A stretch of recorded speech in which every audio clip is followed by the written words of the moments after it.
무슨 일이든지 성장의 과정에는 자만이라고 하는 함정이 있다 하겠습니다. 아예 못할 때는 괜찮습니다. 아예 못할 때는 위험한 시도 자체를 하지 않기 때문입니다. 하지만 내가 조금 잘한다, 뭐가 조금 잘 된다라고 생각할 때 그때가 위험한 것입니다. 한때 제 얘기를 좀 하자면 저는 자전거 타기를 좋아했었습니다. 지금은 그렇지 않습니다만은 대학 다닐 때부터 취미로 자전거 타기를 열심히 했거든요. 제가 외국에 가서 이민 생활할 때는 그때는 거의 매일 자전거를 탔었습니다. 제가 타는 자전거는 그 바퀴가 얇은 그 로드바이크 이게 아니라 좀 바퀴가 좀 두께가 있는 그 마운틴 바이크라고 하죠. 그런 이제 자전거를 주로 탔었는데요. 근데 오래 타다가 보니까 이 자전거가 몸에 아주 익은 겁니다. 그래서 이 자전거와 내가 이렇게 일체가 된 것 같은, 이 자전거가 나고 내가 자전거다, 이 어떤 그런 느낌이 들 정도로 아주 자전거를 친숙하게 느끼게 되었습니다. 자, 이제 그렇게 하다 보니까 어느 날 나도 모르게 위험한 행동을 했었습니다. 큰 사고가 한번 날 뻔했었습니다. 어떤 사고였는가 하면요, 제가 자전거를 타고 가다가 전화를 받았거든요. 한 손으로는 자전거 핸들을 붙잡고 한 손으로는 전화가 울리네 하면서 주머니에서 전화를 꺼내서 어떤 무선 이어폰으로 이렇게 받은 게 아니라 그냥 전화기를 귀에 대고 전화를 받은 겁니다. 이게 운전하다도 그렇게 하면 위험하다고 그러는데 자전거를 타고 가면서 이제 그렇게 한 거, 여보세요 하고 이제 몇 마디 안 했는데 순간적으로 앞에 다른 자전거가 확 지나가면서 앞에 딱 끼어들게 된 겁니다. 그 순간에 어떻게 했겠습니까? 브레이크를 딱 잡았는데 이 큰일이 났습니다. 이 브레이크를 제가 잡은 브레이크가 하필이면 앞바퀴 브레이크였던 것이죠. 달리다가 앞바퀴만 딱 잡으니까 이 자전거가 뒷바퀴가 붕 뜨면서 날아가서 거꾸로 완전 뒤집혀서 땅바닥에 처박히게 되었습니다. 정말 아스팔트 바닥에 넘어졌는데요.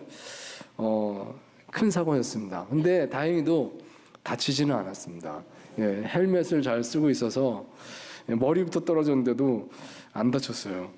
나중에 그 헬멧이 이제 안쪽은 스티로폼이죠. 위쪽은 다 플라스틱으로 되어 있는데 보니까 이 플라스틱 부분이 깨졌더라고요. 얼마나 세게 들이받았으면 그랬을까. 하나님께서 나를 지켜주셨구나, 감사하다, 그런 생각을 했던 적이 있었습니다.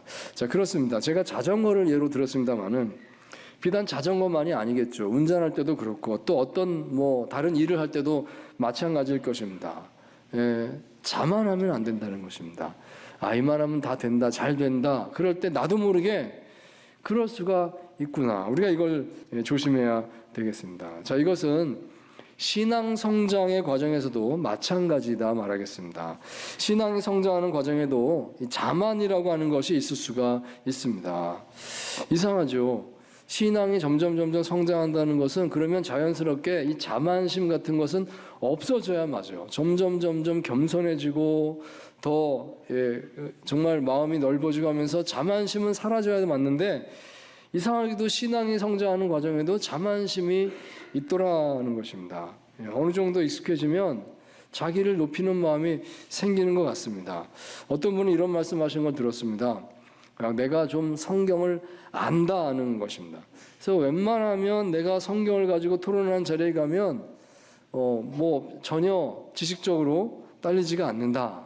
그러면서 사실 그 다음 말이 더 중요한 것 같습니다. 그러니까 내가 좀 성경을 좀 가르쳐야 되겠다, 이렇게까지 말씀을 하세요. 그리고 심지어 목사님도 설교를 이렇게 저렇게 막 판단을 하면서 그렇게 하는 것을 보았습니다. 이게 참 위험하다는 생각이 들었습니다. 또 어떤 분은요, 기도를 자랑하는 사람이 있습니다. 처음에 기도할 때는 얼마나 참 두렵고 떨립니까? 누가 나 갑자기 기도시키면 어떡하나. 그래서 기도문 써갖고 와야 되고 되게 긴장하고 그러지 않습니까? 그런데 어느 순간 되니까 이제 기도가 익숙해진 겁니다. 그냥 기도를 하세요. 그러면 술술술술 기도가 잘 나오니까 어느 순간에는 자신 있다 되고 또 어느 순간에는 자랑을 하게 된 것입니다. 나만큼 기도 잘하는 사람이 있을까? 그러니까 그때부터 위험해지는 겁니다. 우리 기도를 들으시는 분은 우리 마음을 꿰뚫어 보시는 하나님이시다는 사실을 우리는 결코 잊어서는 안 될 것입니다. 겉으로만 잘하는 게 중요한 게 아니라 하나님 내 마음을 보신다는 게 중요하겠죠. 또 어떤 분은 은사를 또 자랑하는 분이 있습니다. 내가 이러이러한 은사를 받았습니다. 방언의 은사를 받았습니다. 막 그러면서 근데 거기까지면 좋은데 더 나아가서 다른 사람을 좀 판단하곤 하죠. 누구는 은사를 못 받았습니다.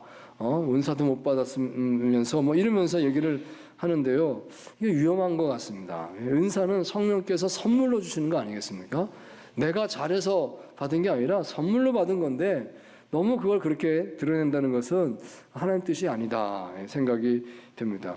자, 그런데 성경에서는 신앙 성장의 과정을 결코 그렇게 가르치지 않습니다. 마치 어떤 기술이 늘어나는 것처럼 똑같은 걸 여러 번 오래 하다 보니까 스킬이 정말 익숙해지는 것처럼 그렇게 되는 것이 신앙 성장이 아닌 것입니다.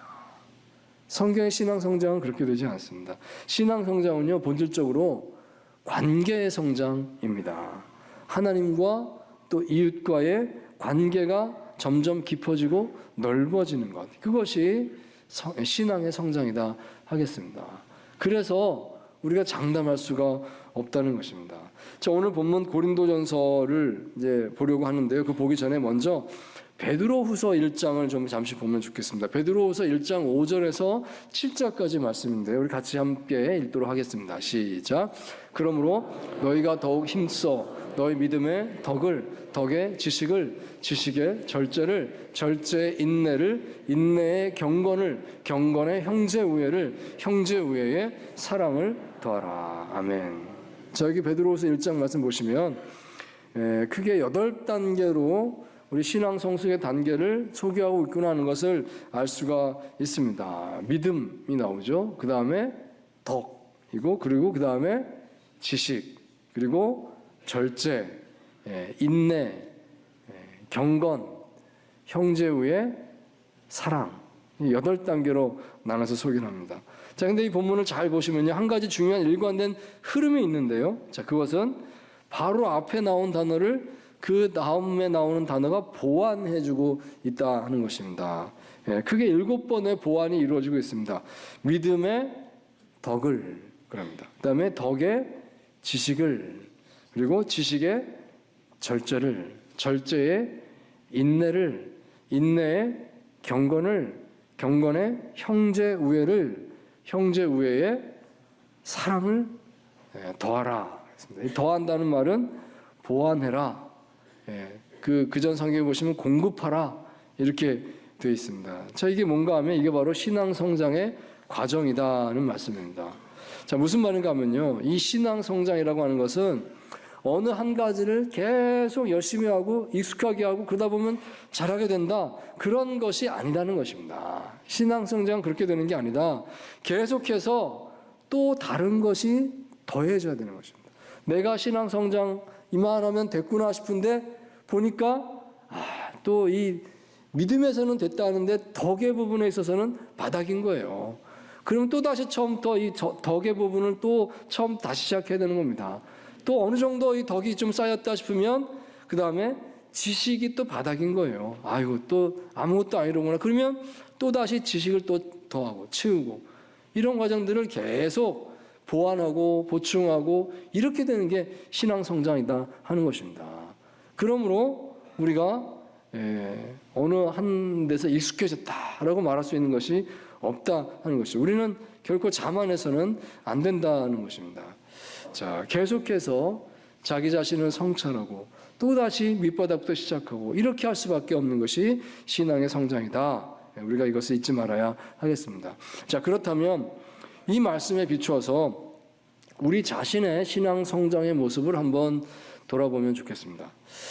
지금이 이제 연말이 됐지 않습니까? 2025년 12월 첫 번째 주일입니다. 지난 1년을 돌아보면서 나는 과연 어떤 신앙 성장을 이뤘는가 한번 평가해 보시기 바랍니다. 무엇이 잘 되었습니까? 그런데 무엇이 많이 부족했습니까? 자, 그리고 이어서 이제 나는 어떤 영역에서 나의 신앙 성장에 보완을 해야 될 것인가? 이 부분이 약하구나. 이걸 다시 채워야 되겠다. 그것도 우리가 함께 생각해 볼 수 있게 되길 원합니다.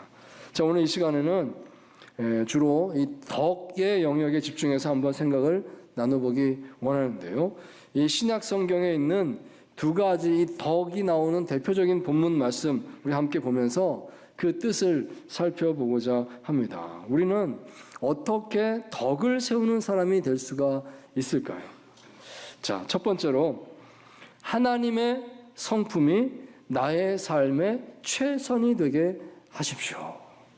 말씀드립니다. 하나님의 성품이 나의 삶의 최선이 되게 하십시오.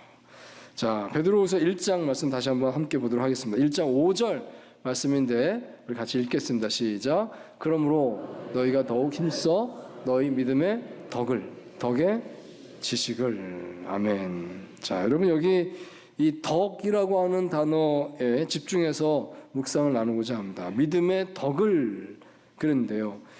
이 덕이라고 하는 말을 헬라어 원어로 찾아보니까 아레테라고 하는 말로 되어 있습니다. 영어 성경에는 virtue 또는 goodness라고 되어 있습니다. 미덕이다, 선이다 이렇게 번역할 수가 있겠습니다. 아레테라는 말이 이런 뜻인가 짐작을 해볼 수가 있습니다. 자, 이 아레테라고 하는 말은 고대 그리스 철학에서 탁월성을 의미했다라고 합니다. 아주 탁월하다, 그 최상의 상태, 이걸 아레테라고 불렀다는 거예요. 이게 좀 어려운 개념일 수도 있겠는데요. 철학적인 개념이니까. 하지만 좀 이렇게 생각하면 좀 쉽게 마음에 와닿을 것 같습니다. 만약에 내가 축구 선수라고 한다고 하면 나의 아랫대는 무엇일까? 그건 축구를 잘하는 것이다 하겠습니다. 축구를 아주 최상으로 잘하는 거, 이게 축구 선수들이 가장 바라는 거 아니겠습니까? 그것이 바로 축구 선수의 아랫대다 말할 수 있습니다. 만약에 내가 화가라고 한다면 그림을 잘 그리는 것이 나의 아랫대다 이렇게 말한다는 것입니다. 만약에 내가 가수라고 한다면 그럼 뭐가 될까요? 노래를 잘하는 것이 나의 아랫대입니다. 이렇게 말하겠죠. 자, 아랫대가 그런 것이라는 것입니다. 이게 이제 직업의 영역을 비유로 이렇게 말씀을 드렸는데요. 사실 단지 직업의 영역뿐만 아니라 나의 전 존재에 있어서 나라고 하는 이 존재의 최상의 상태, 그것을 아레테라고 부른다 하는 것입니다. 자, 근데 이것을 우리의 신앙의 영역에서 한번 생각해 본다고 하면요. 이건 뭐가 될까요? 신앙의 영역에서 우리의 아레테가 뭘까 말한다면 이건 이렇게 말할 수 있겠습니다. 그것은 하나님의 성품이 온전히 이루어지는 삶입니다. 인간은 어떤 존재입니까? 하나님의 형상대로 지음받은 존재입니다. 하나님의 형상이라는 것은요, 곧 하나님의 성품을 가리킵니다. 왜냐하면 하나님은 보이지 않는 영이시거든요. 근데 어떻게 형상을 말할 수가 있어요? 비유적인 말인 것이죠. 하나님의 형상, 하나님의 성품이로구나. 우리가 하나님의 형상을 받았다는 것은 그러므로 하나님의 성품을 받은 것입니다. 우리 영혼이 하나님을 닮았다 하는 것입니다. 자, 그런데 우리가 죄인 되었을 때에 이 하나님의 성품이 훼손되었습니다. 자, 하지만 이제 예수님 믿고 내가 구원받았습니다. 새 사람이 됐습니다. 그럴 때 이 하나님의 성품이 회복되는 것입니다. 그 일이 일어난다는 것입니다. 그래서 우리가 이 하나님의 성품을 이루어가는 삶을 살게 됩니다. 예수님 믿은 사람은 이제 하나님의 성품을 이루어가는 삶을 살게 됩니다. 하나님은 사랑이십니다. 그러면 우리도 그렇게 사랑할 수 있는 존재가 되어져 가는 것입니다. 하나님은 진실하십니다. 그러면 우리도 하나님처럼 그렇게 진실한 성품을 가지게 됩니다.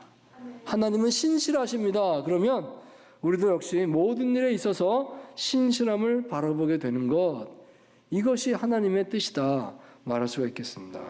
이것이 내 자신의 힘만은 어렵지만 성령께서 이 모든 것이 이루어지도록 함께 하셔서 도와주십니다.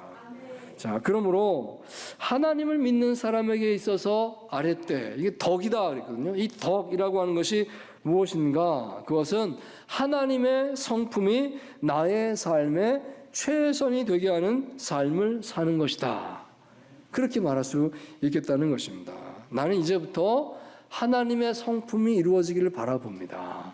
그것이 온전히 이루어지는 삶을 살겠습니다. 이게 바로 덕이다. 덕스러운 삶이다. 이렇게 말을 한다는 것입니다.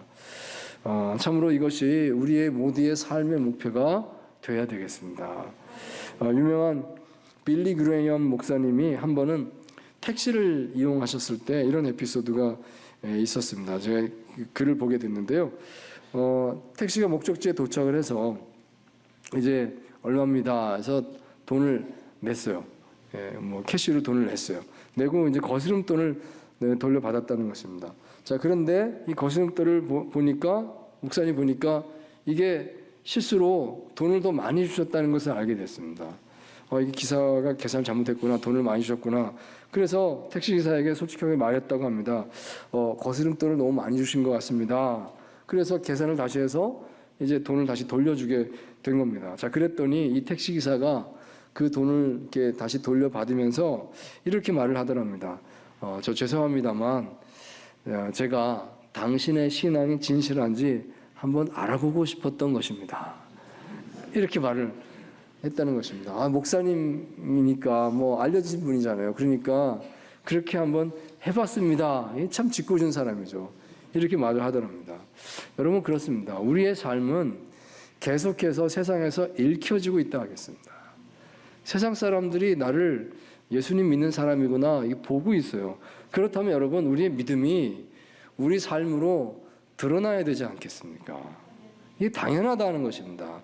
사랑하는 성도 여러분, 우리가 참으로 진실한 믿음을 가지고 있다고 하면 그러면 그 믿음은 반드시 하나님의 성품을 드러내는 삶으로 나타나야 할 줄 믿습니다. 내가 어떤 사람이 되어야 될까요? 그 목표가 있다는 것입니다. 하나님이 이런 분이시고 내가 하나님을 닮았으니 내가 이런 삶을 살기를 원합니다. 그걸 바라보고 그것을 이루어가는 삶을 살아야 하겠습니다.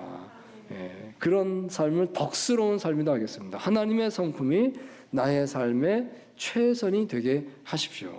자, 두 번째로 덕을 세우기 위해서 우리는 자신의 유익을 내려놓을 수 있어야 하겠습니다. 나의 유익을 내려놓을 수 있어야 됩니다. 자, 고린도전서 10장 23절 24절 말씀 다시 한번 읽습니다. 시작. 모든 것이 가하나 모든 것이 유익한 것은 아니요 모든 것이 가하나 모든 것이 덕을 세우는 것은 아니니 누구든지 자기의 유익을 구하지 말고 남의 유익을 구하라. 아멘. 자, 여기 23절에 덕을 세우는 것에 대해서 말한 부분을 좀 유심히 보시기 바랍니다. 모든 것이 가하나 모든 것이 유익한 것이 아니다 말씀합니다. 모든 것이 가하나 모든 것이 덕을 세우는 것이 아니다. 자, 이 말의 배경을 좀 우리가 이해할 필요가 있겠습니다. 그래야 이 말씀이 좀 더 이해가 되겠는데요. 이 고린도전서는 사도 바울이 고린도 교회에 있었던 여러 가지 다양한 문제들에 대해서 답변을 하는 형식으로 쓰여진 편지인데요.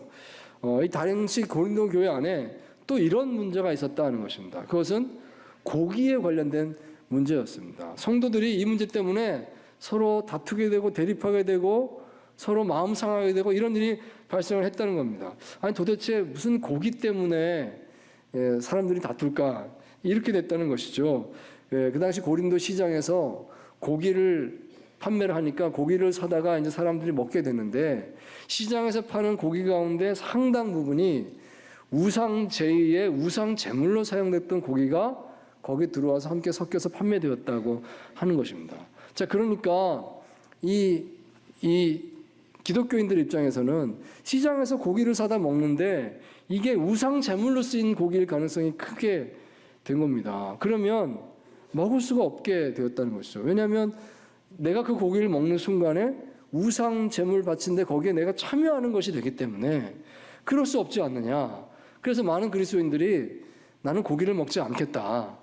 우상에 참여하면 안 되니까 이렇게 이제 행동을 하게 되었다 하는 것입니다. 자, 그런데 모두의 의견이 똑같지가 않았던 것이죠. 소위 좀 믿음이 좋다라고 하는 어떤 사람들은 이렇게 말했습니다. 모든 것은 다 하나님께서 지으신 것 아니냐. 모든 고기가 다 하나님께서 우리에게 주신 음식이 아니냐. 그러면 우리가 하나님께 감사하고 그리고 먹으면 다 되는 거지. 그게 뭐 어디 갔다 왔든지 그게 무슨 상관이냐. 상관없다. 우리가 믿음으로 먹으면 된다. 이렇게 말씀하는 분들이 또 있었다는 것이죠. 자, 그런데 서로 의견이 팽팽하고 서로 양보하지 않고 그러니까 이게 문제가 됐던 것입니다.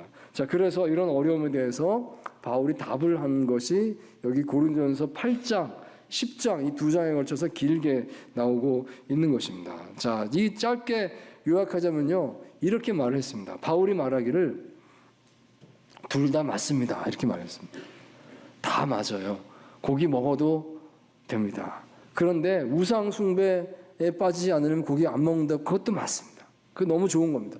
이렇게 말을 하는 거. 그러면은 도대체 무슨 말을 하려고 하는 것이냐? 근데 바울이 덧붙여서 중요한 말을 한 가지 했던 것입니다. 하지만 바울이 말하기를요, 믿음이 더 강한 사람들이 연약한 사람들을 위해서 참을 줄 알아야 됩니다. 이렇게 말을 했다는 것입니다. 이 믿음이 강한 사람들은 뭐 우상 제물에 쓰였던 고기 뭐 상관없이 그냥 감사함으로 먹으면 된다. 이들에게는 전혀 거리낌이 없는 것이거든요. 자, 그렇지만 그 장면을 교회를 처음 다니는 사람, 아직 하나님 잘 모르는 사람, 이런 사람들이 보면 어떻게 되겠습니까? 아, 하나님 믿어도 우상 숭배해도 되는 거구나. 이렇게 받아들이지 않겠습니까? 또는 그것 때문에 시험 들어서 나는 도저히 교회 못 나오겠습니다. 혹시 이런 사람 생기지 않겠습니까? 그들을 사랑하는 마음으로 그 한 사람을 위해서 고기를 먹을 수 있지만 안 먹을 수 있는 자유도 쓸 줄 알아야 됩니다. 절제할 수 있어야 됩니다. 바울이 이렇게 말을 했다 하는 것입니다. 여기 23절에요. 이렇게 말했죠. 모든 것이 가하다 그랬습니다. 이 모든 것이 가하다는 말은요, 그럴 수 있다는 말이죠. 가능하다. 인정한다는 겁니다. 바울도. 자, 그렇지만 그것이 다 유익한 것은 아니다. 꼭 중요한 것은 아닐 수 있다는 것을 생각하라는 것입니다. 모든 것이 가능하지만 그렇지만 그것이 덕을 세우는 것이 아니다. 그 생각을 하라. 이 말을 했다는 것입니다. 여기서 이 덕을 세운다는 이 말은 오이코도메오라는 말인데요. 그 뜻을 문자 그대로 풀이하자면 집을 세운다는 말입니다. 집을 세운다. 이게 덕을 세운다는 말로 쓰이고 있어요. 이 집이 뭘까요? 이 집은 하나님의 집, 교회 공동체를 나타내는 말입니다. 그러니까 교회를 세운다. 이게 덕을 세운다. 이 같은 뜻으로 쓰이고 있다는 것입니다. 이 원리가 여러분 오늘 우리의 삶에 여전히 동일하다는 것을 생각하시기 바랍니다. 내가 이걸 할 수 있어요. 이건 분명히 하나님께서 허락하신 겁니다. 이건 맞는 거예요. 하지만 그래도 전체를 생각해서 내가 참는 것이 덕이 될 때가 있다는 것입니다. 내가 참는 것이 교회에 유익하다. 어떤 사람들에게 유익하다 하는 것을 그것을 해야만 할 때가 있다는 것입니다. 설사 그 일 때문에 내가 좀 손해를 보게 될 수도 있겠죠. 그렇다 할지라도 여러분 내가 참아야 될 때는 참아야 되는 것입니다. 자, 그래서 그 얘기 듣고 함께 예배를 드리면서 나중에 기도 시간이 있었는데 기도할 때 다 함께 기도하는 시간을 가졌답니다. 이 자매가 소를 찾을 수 있게 해달라고 같이 간절하게 소를 찾게 해달라고 기도하는 시간을 가졌답니다. 자, 그런데 예배를 마쳤을 때에 밖에서 소 울음소리가 들리더랍니다. 나가보니까 그 잃어버렸다는 소가 예배당 앞에 와 있더랍니다. 이 소가 집으로 간 것도 아니고요. 어떻게 예배당 앞으로 왔을까? 그러면서 생각했다는 것이죠. 하나님께서 우리를 기억하시는구나. 하나님께서 내가 모든 것을 잃어버린 것을 알고 계시고 하나님 방법으로 채우신다고 이렇게 알려주시는구나. 이 생각을 했다는 것입니다. 자, 여러분 정말 그렇습니다. 우리가 덕을 위해서 내려놨다라고 했을 때 그것은 반드시 잃어버리는 것이 아닌 것입니다. 하나님께서 알고 계시기 때문입니다. 자, 그렇다면 우리가 정말 그것을 믿는다면 이런 결단도 해보면 어떨까요? 우리가 어떤 일을 이제 하려고 선택해야 될 때 많은 일들이 있다면 그 중에 하나를 내가 이건 내 일입니다라고 골라야 될 때 이렇게 한번 해보면 어떻겠습니까? 그 중에서 제일 어려운 일, 또 제일 손해보는 일, 또는 남들이 하기를 가장 다 싫어하는 일, 그 일을 내가 먼저 맡아보면 어떻겠습니까? 이거 내가 하겠습니다. 먼저 하는 겁니다. 다른 사람들은 못해도요, 하나님 믿는 사람은 그거를 할 수 있다고 믿습니다. 그게 바로 덕이죠. 우리는 하나님께서 보시고 아시고 하나님께서 채우신다고 믿습니다. 사랑하는 성도 여러분, 스스로 자만하지 않도록 조심하십시오. 특별히 내가 뭔가를 잘한다 하는 생각이 들수록 아닙니다. 계속 보완돼야 된다는 것을 생각하시기 바랍니다. 믿음이 좋습니까? 그럼 믿음뿐만 아니라 덕이 있어야 된다는 것을 생각하시기 바랍니다. 덕을 세우기 위해서 하나님의 성품이 나의 삶의 최선이 되게 하십시오. 또한 과감히 자신의 유익을 내려놓을 수 있게 되기를 바랍니다. 우리가 내려놓는 것만큼 하나님께서 기억하시고 하나님의 방법으로 채워주실 것을 믿습니다.